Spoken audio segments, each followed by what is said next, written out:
அல்ஹம்துலில்லாஹி ரப்பில் ஆலமீன். அல்லாஹும்ம ஸல்லி அலா சய்யிதினா முஹம்மதின் வ அலா ஆலிஹி வஸஹ்பிஹி வஸல்லிம். அஸ்ஸலாமு அலைக்கும் வரஹ்மத்துல்லாஹி வபரகாத்துஹு.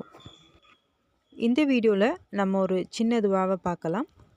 திருமணம் ஆன எல்லாவரும் அவங்க வாழ்க்கையில் அடுத்து எதிர்பார்க்கக்கூடிய ஒரு விஷயம்தான் குழந்தை செல்வம். அல்லாஹுடைய ரஹ்மத் அது. சிலருக்கு உடனே கிடைக்கலாம், சிலருக்கு தாமதம் ஆகலாம். குழந்தை பாக்கியம் கிடைக்கிறதுக்கு ஜக்கரியா நபி அலைஹிஸ்ஸலாம் அவர்கள் ஓதுன ஒரு சின்ன துவாவை தான் இந்த வீடியோவில் நம்ம பார்க்க போகிறோம்.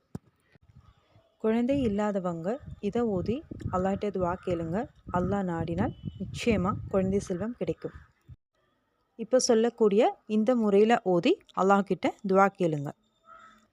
நீங்கள் எத்தனை ரக்காயத்து தஹஜ்ஜுது தொழுகிறீங்களோ அதனுடைய கடைசி சுஜூதில் நீங்கள் 2 ரக்காயத்து தஹஜ்ஜுது தொழுகிறதா இருந்தால் 2வது ரக்காயத்தில் சுஜூதில் நம்ம சொல்ல வேண்டிய திக்ருகளை சொன்னதுக்கு பிறகு இப்போ சொல்லக்கூடிய இந்த ஒரு துவாவை சுஜூதிலேயே 11 முறை ஓதி நம்ம துவா கேட்கணும்.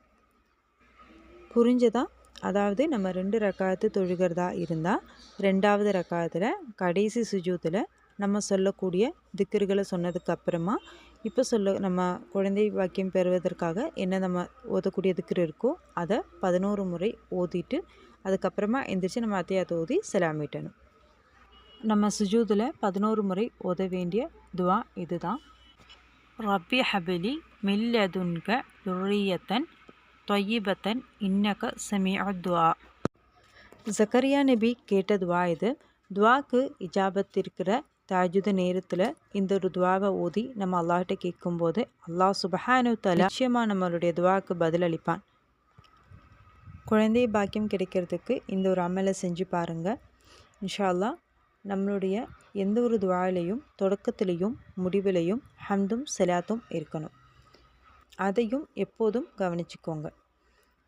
அல்ஹம்துலில்லாஹி ரப்பில் ஆலமீன். அல்லாஹும்ம ஸல்லி அலா சய்யிதினா முஹம்மதின் அல்-ஃபாத்திஹி லிமா குலிக வல் ஹாத்திமி லிமா சபக் நாஸில் ஹக் பில் ஹக் வல் ஹாதி இலா ஸிராத்திகல் முஸ்தகீம் வ அலா ஆலிஹி ஹக்க கத்ரிஹி வ மிக்தாரில் அஸீம்.